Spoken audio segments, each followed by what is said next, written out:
बोलिए बागेश्वर धाम की जय। बोलिए गुरु महाराज की जय। देखिए भाई, मैं तो 30 साल से हनुमंत लाल की गुरु दीक्षा लिए हुए हूँ और उनके भी हनुमंत लाल इष्ट हैं। इसलिए उनको ब्लेम लगाने के पहले एक बार अपनी गिरेबान में अवश्य झांकें। जो उन पर तरह तरह के ब्लेम लगा रहे हैं, जो उन पर कीचड़ उछाल रहे हैं, वो कहावत सिद्ध ही हो रही है कि बुरा जो देखन मैं गया, बुरा न मिले है कोई, जो दिल खोजो आपनो, मुझसे बुरा न कोई। अरे अपनी आत्मा को टटोलो और देखो हम क्या हैं। और वो एक दिव्य शक्ति हैं, वो एक परम पिता की असीम कृपा का प्रसाद हैं। और आप सब लोगों को धन्य हो जाना चाहिए कि कलयुग में भी ऐसी प्रत्यक्ष शक्तियां हैं और ये सुख दुख का निवारण करती हैं।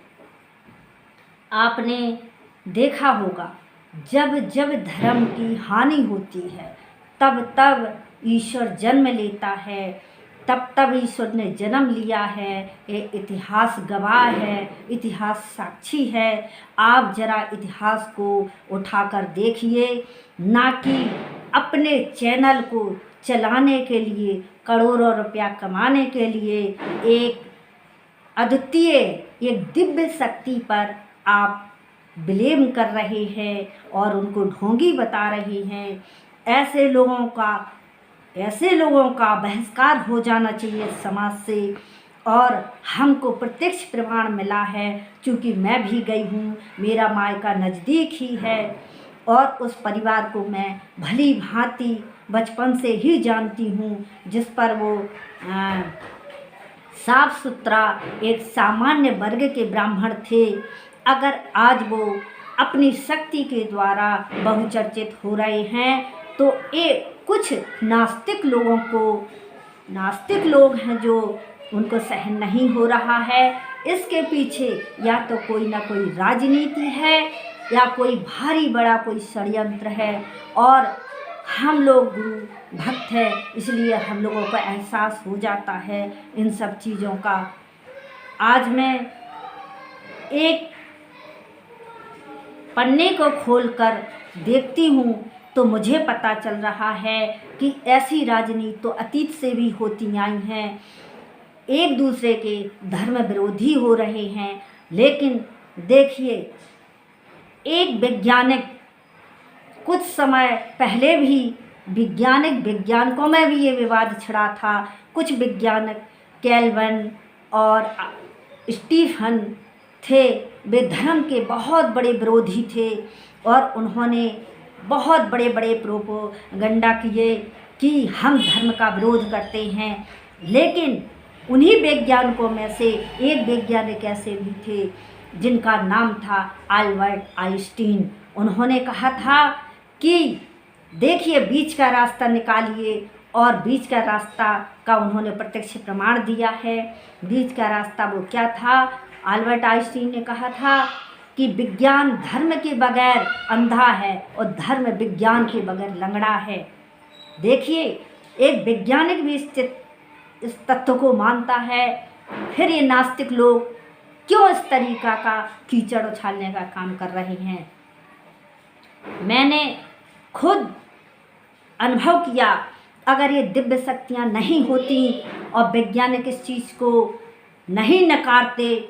देखिए, आपने देखा होगा, अंतरिक्ष में जीव जंतु रिमोट भेजे जाते हैं ऊपर, और वो वहाँ पर बैठी दिव्य शक्तियाँ, क्योंकि ये वैज्ञानिक उनको चैलेंज देते हैं कि कहीं ईश्वर नहीं है, तो देखिए कहीं ना कहीं वो दिव्य शक्तियाँ उनको रोक लेती हैं। और जो जंतु ये लोग भेजते हैं कि वहाँ से सकुशल आ जाएं, वो दिव्य शक्तियाँ उनको पकड़ लेती हैं और इसके बाद हड्डियों का ढांचा देकर वापस कर देती हैं।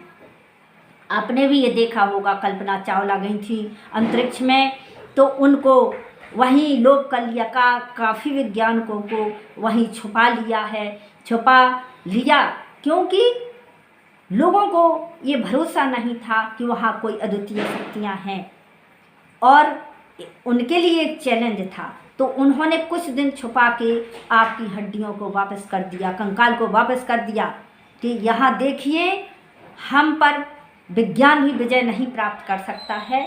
इसलिए आप लोगों को इस चीज़ को समझना होगा कि सचमुच बागेश्वर धाम पर वीर हनुमान की बहुत बड़ी अनुकंपा है, उनके अंदर वो सिद्ध हैं।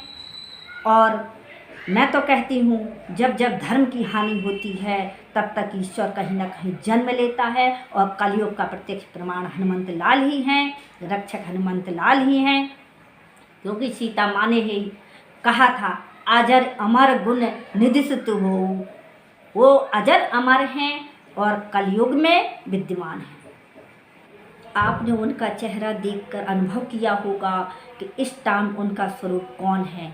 उनका चेहरा एक चंचल भाव भरे शब्दों में जब वो बात करते हैं, उस टाइम हनुमान जी का बाल स्वरूप है। इस टाइम वो बाल स्वरूप में हैं, और बाल स्वरूप में आप समझ लीजिए, जो उन पर कीचड़ उछाल रहे हैं, जो उन्हें बदनाम कर रहे हैं, तो वही करेंगे वो, जैसा उन्होंने बाल स्वरूप में किया था कि बाल समय रवि भक्ष लियो, तब तीनहु लोक भयो अंधियारो, त्राहि सो त्रास भयो जग को, यह संकट काहू से जाते न टारो।